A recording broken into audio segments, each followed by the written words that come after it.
에스라서 3장 1절에서 13절입니다. 예레미야 선지자가 예언한 대로 70년 만에 바벨론에 포로 잡혀갔다가 이스라엘 백성들이 1차, 2차에 걸쳐서 돌아오는데 1차는 에스라에 의해서, 2차는 느헤미야에 의해서 돌아오게 되어집니다. 하나님이 약속을 지키신 겁니다. 하나님이 그의 백성들을 마치 목자가 양을 양우리에 모으듯이 다시 흩어진 백성들을 이스라엘로 다시 모아주신 겁니다. 이스라엘이 망할 즈음에 하박국 선지자가 하나님 어찌하여 이런 일이 있느냐고 하나님 앞에 질문을 던졌을 때 하나님께서 하신 말씀이 때가 이르면 반드시 속히 이룰 것이다. 네가 해야 될 일은 오직 믿음으로 사는 것이다.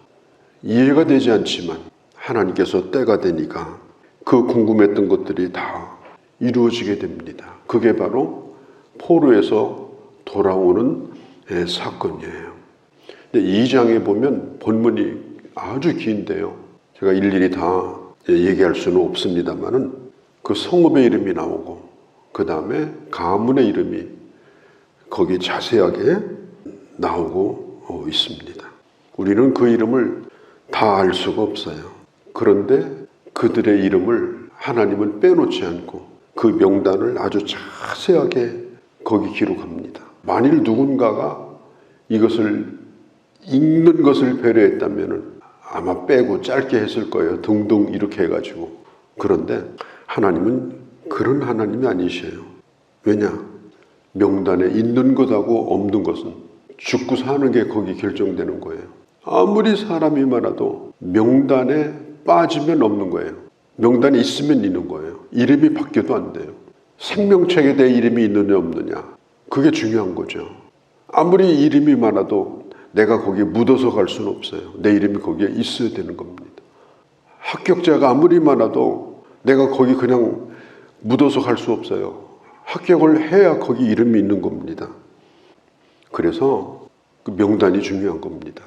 2장의 이름을 우리가 다 거론을 하지 않았습니다만은 이 돌아온 이 하나님의 사람들, 하나님의 양떼들, 이들 하나하나가 다 소중한 사람들이다 하는 겁니다. 이 사람들이 무서워하는 게 명단 공개하는 거잖아요. 뭐 체납다 명단, 무슨 중대 범죄자 명단, 이런 걸 아주 무서워합니다. 그런데 하나님은 결국은 이 명단을 공개하셔요. 요한계시록에도 복음을 위해서 순교했던 사람들이 나옵니다. 바로 뒤에 보면 느헤미야서도 명단이 다 나와요. 예루살렘 성벽을 재건할 때 헌신했던 사람들이 전부 나옵니다. 교회도 마찬가지입니다. 하나님은 그 이름을 기억하십니다. 사람들은 몰라요. 저 사람 언제 우리 교회 들어왔나? 관심도 없어요. 그러나 하나님은 그를 기억하십니다. 하나님 앞에 섬겼던 것, 봉사했던 것, 하나님의 나라를 위해서 흘렸던 눈물, 그런 땀, 이런 한 가지 한 가지를 주님은 기억하셔요. 그런데 사람은 사람에게 기억되는 걸 원하죠. 그러나 그건 의미가 없습니다. 왜? 사람은 나를 오래 기억해 주지 않습니다. 교회에서도 이름 내는 걸 좋아해요. 그래서 이 항존직 투표하고 나면 꼭 후유증이 생겨요. 떨어진 사람이 교회 안 나와버려요. 하나님의 나라에 내 이름이 기록된 걸 기뻐하고, 그게 됐든지 안 됐든지 그게 무슨 상관이 있는 거예요. 그게 무슨 명예라고 하나님의 교회를 안 나옵니까? 있을 수가 없는 일이에요. 심지어 총회에서 청일향 선거를 했는데 떨어졌어요. 우리 교회 찾아왔더라고요. 나한테 그래요. 죽고 싶다고. 내가 정신 차리라고 했어요. 청일향 선거 떨어졌다고 죽고 싶어요? 누가 기억해 주지도 않습니다. 대단하지 않아요. 우리가 하나님 앞에 내가 기억된 바 된 이름, 주님이 아시는 이름, 그게 중요한 거예요. 그래서 이 이름들을 주님은 다 여기에 써놓는 겁니다.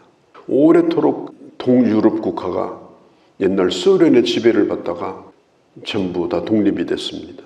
그런데 지금도 동유럽 국가에 가면요, 골동품점에 가면은 아주 희한한 일이 있어요. 훈장이 그렇게 많이 나와 있어요. 그 북한의 그 군 장성들 보세요. 양쪽 가슴팍이 다 훈장이에요. 그런데 나중에 훈장 달고 총살당해요. 그 훈장이 아무 필요가 없는 거예요. 그게 무슨 중요한 명예입니까? 내 이름이 뭐가 그렇게 소중합니까? 내가 하나님 앞에 했던 모든 일들, 그런 것들이 하나님 앞에 기억된 바 되어지고 주님과 나만이 하는 아름다운 흔적들, 사람은 기억하지 못한다 하더라도 하나님이 기억하시는 것, 그게 소중하다. 우리는 읽기가 버겁지만은 에스라서 2장을 보면서 그런 생각을 해야 됩니다. 사람들이 큰 교회에 나가는 걸 선호하는 사람이 있어요. 꼭 물건 선호하듯이. 그런 사람은 어떤 사람이냐?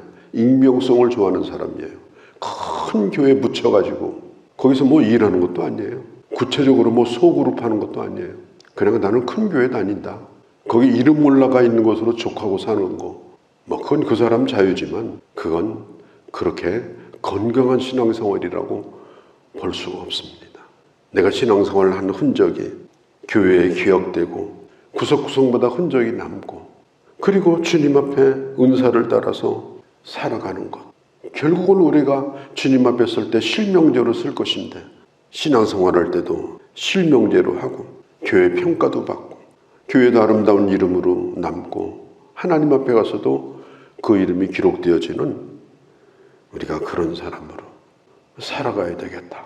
저는 2장을 읽으면서 그런 생각을 해보았습니다. 호랑이는 죽어서 가죽을 남기고 사람은 이름을 남긴다고 했는데 아름다운 하나님의 사람으로 하나님 앞에 기억되어지고 교회에 기억되어지는 그런 주의 사람들이 되어주시기를 바랍니다.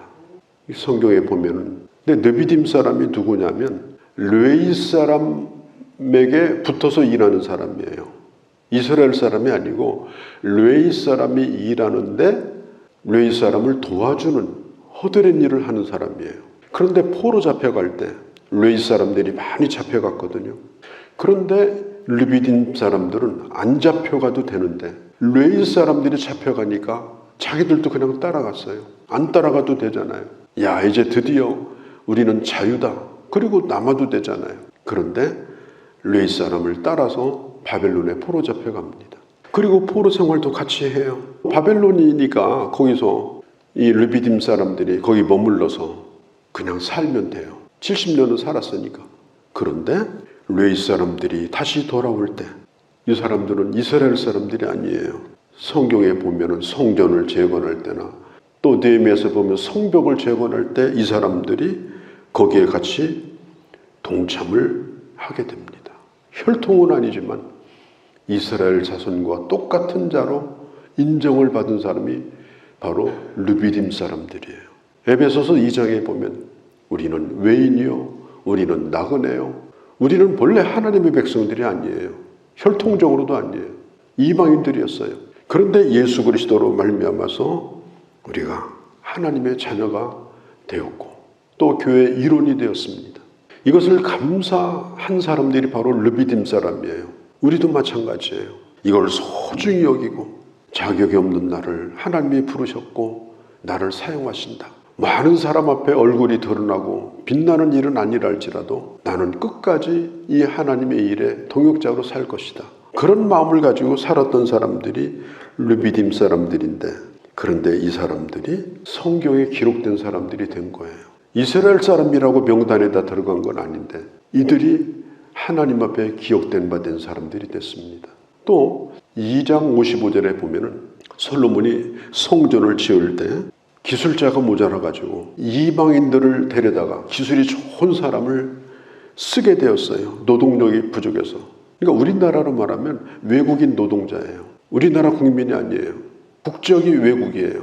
성전을 지을 때 이런 사람들이 있었습니다. 그러다가 성전을 다 짓고 나서도 고국으로 돌아가지 아니하고 이스라엘 땅에 정착을 했습니다. 그리고 바벨론까지 끌려갔어요. 끌려갈 이유도 없고요. 또 바벨론에서 돌아올 이유도 없어요. 그런데 하나님의 백성들이 돌아올 때 또 돌아왔습니다. 그리고 놀랍게도 성전을 다시 지을 때도 또 참여를 합니다. 이 사람들은 이스라엘 백성들이 아니에요.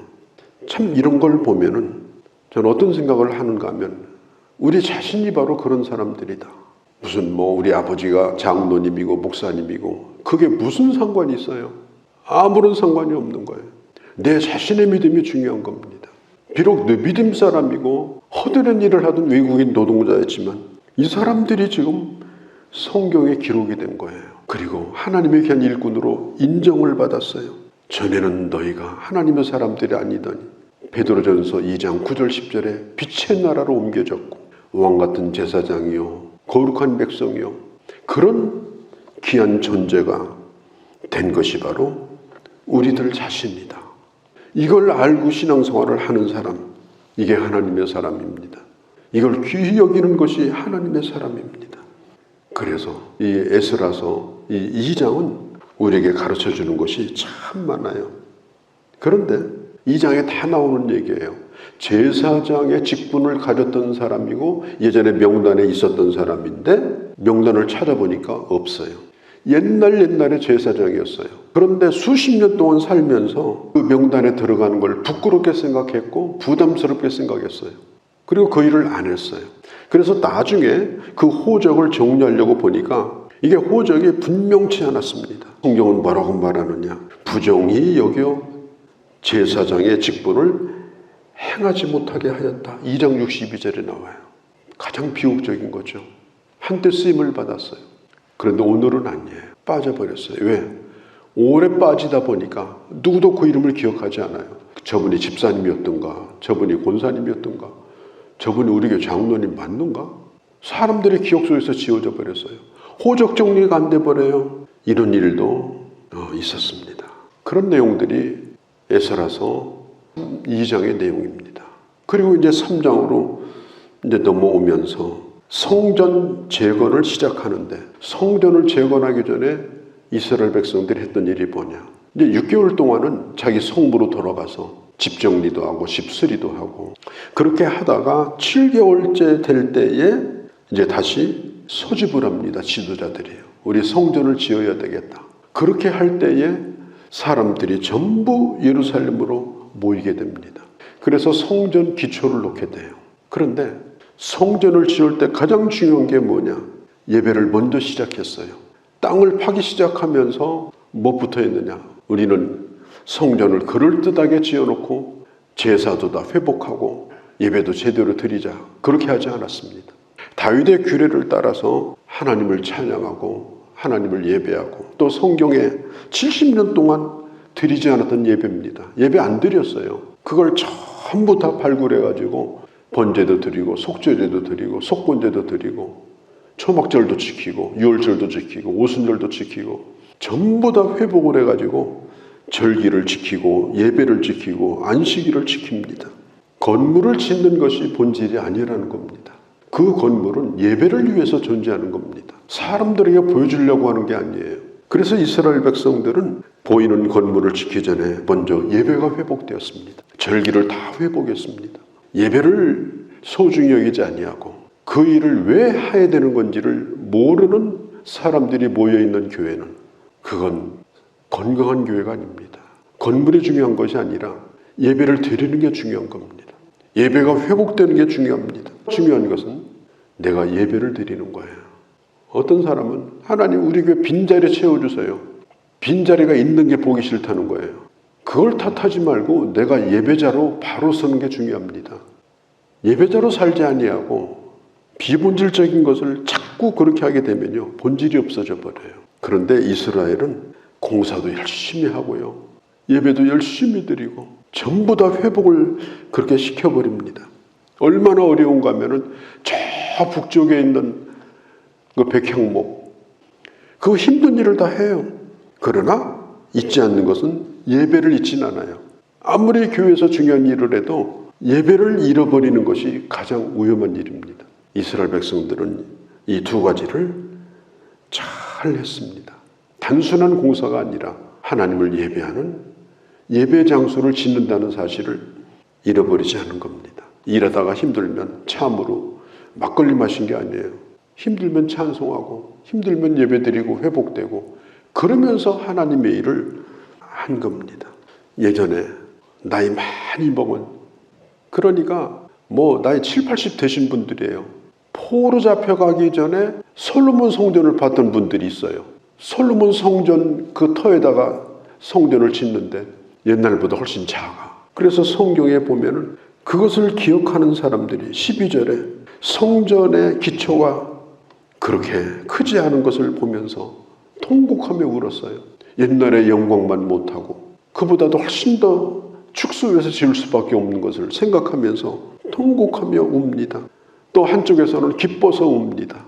그 슬퍼서 우는 것도 하나님을 사랑하는 사람들이고 기뻐서 우는 것도 하나님을 사랑하는 사람들이고 3장 13절에 보면은 그 소리가 어우러져서 무슨 소리인지 분간할 수 없이 그렇게 주님을 찬양하고 눈물을 흘리고 이런 감격 속에서 오늘 성전이 지어지고 있었다. 성경은 이걸 말하고 있는 것입니다.